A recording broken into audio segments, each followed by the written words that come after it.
విశాఖ జిల్లా గాజువాక నియోజకవర్గంలో వైసీపీలో లోకులోకులు మొదలయ్యాయా? ఎమ్మెల్యే వర్గం వర్సెస్ నియోజకవర్గం ఇన్ఛార్జ్ వర్గంగా విడిపోయారా?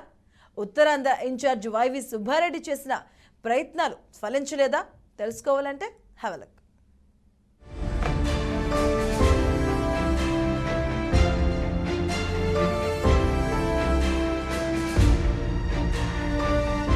విశాఖలోని గాజువాక నియోజకవర్గం నూతన ఇన్ఛార్జ్ ఉరుకుపాటి రామచంద్రరావు ఆర్భాటంగా శుక్రవారం నిర్వహించిన విలేకరుల సమావేశానికి వైసీపీలోని ముఖ్య నేతలు గైర్హాజరయ్యారు. ఎమ్మెల్యేతో పాటు మాజీ ఎమ్మెల్యేలు పలువురు ముఖ్య నేతలు ఆ విలేకరుల సమావేశానికి గైర్హాజరై తమ నిరసనను తెలియజేశారనే ప్రచారం జరుగుతోంది. గాజువాక నియోజకవర్గంలో ఇప్పటి వరకు వైసీపీ ఇన్ఛార్జిగా కొనసాగుతున్న తిప్పల దేవన్ రెడ్డిని కాదని రామచంద్రరావును నియోజకవర్గం ఇన్ఛార్జిగా ఇటీవల వైసీపీ అధిష్టానం నియమించింది. తమను విస్మరించిన ఆగ్రహించిన దేవన్ రెడ్డి పార్టీకి రాజీనామా చేస్తున్నట్లు ప్రకటించి అనంతరం అబ్బే అదేమీ లేదంటూ ఉత్తరాంధ్ర పార్టీ సమన్వయకర్త వైవి సుబ్బారెడ్డి సమక్షంలో చెప్పేశారట.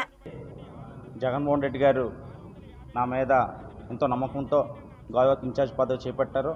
ఆ నమ్మకాన్ని మరి నిలబెడుతూ పార్టీ బలోపేతానికి ఎంతో కృషి చేస్తూ పెద్దలు తిప్పల నాగిరెడ్డి గారి సారథ్యంలో, అలాగే వారి కుమారులైన తిప్పల దేవన్ రెడ్డి గారి సహాయ సహకారాలతో పార్టీ కార్యక్రమాలు చేపడుతూ ముందుకు తీసుకెళ్ళి పార్టీని మరింత బలోపేతం చేసి ఏదైతే జగన్మోహన్ రెడ్డి గారు మరి రానున్న ఎలక్షన్లో 175కి 175 నియోజకవర్గాలు గెలిపించే దిశగా ఆయన అడుగులు వేస్తూ పనిచేస్తున్నారు.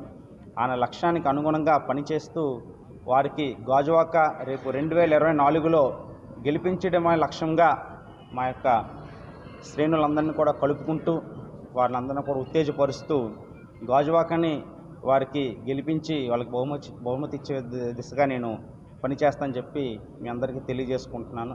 తమకు ఇష్టం లేనప్పటికీ పార్టీ పెద్దలు దేవన్ రెడ్డి ఆయన తండ్రి తిప్పల నాగిరెడ్డిపై ఒత్తిడి తెచ్చి మరీ ఆ మాటలు చెప్పించారట. దీంతో గాజువాక నియోజకవర్గం వైఎస్ఆర్సీపీలో విభేదాలు సమసిపోయినట్టేనని భావించారు. ఇష్టం లేనప్పటికీ ఒత్తిడితో చెప్పించిన మాట 2 రోజులు కూడా గడవకముందే రామచంద్రరావు నిర్వహించిన తొలి విలేకరుల సమావేశానికి పలువురు ముఖ్య నాయకులు డుమ్మా కొట్టి చందు నియామకాన్ని బహిరంగంగానే వ్యతిరేకించారనే వాదన వినిపిస్తోంది. ఇందుకు శుక్రవారం పాత గాజువాక పంతులు గారి మేడ సమీపంలో ఒక కళ్యాణ మండపంలో నిర్వహించిన సమావేశానికి గైర్హాజరై తమ నిరసనను తెలిపారట. ఎమ్మెల్యే తిప్పల నాగిరెడ్డి, మాజీ ఎమ్మెల్యే తిప్పల గురుమూర్తి రెడ్డి, పూర్వపు నియోజకవర్గం పార్టీ ఇన్ఛార్జ్ తిప్పల దేవన్ రెడ్డిలు ఉద్దేశపూర్వకంగానే గైర్హాజరయ్యారని పార్టీ వర్గాల్లో తీవ్ర దుమారం రేగింది.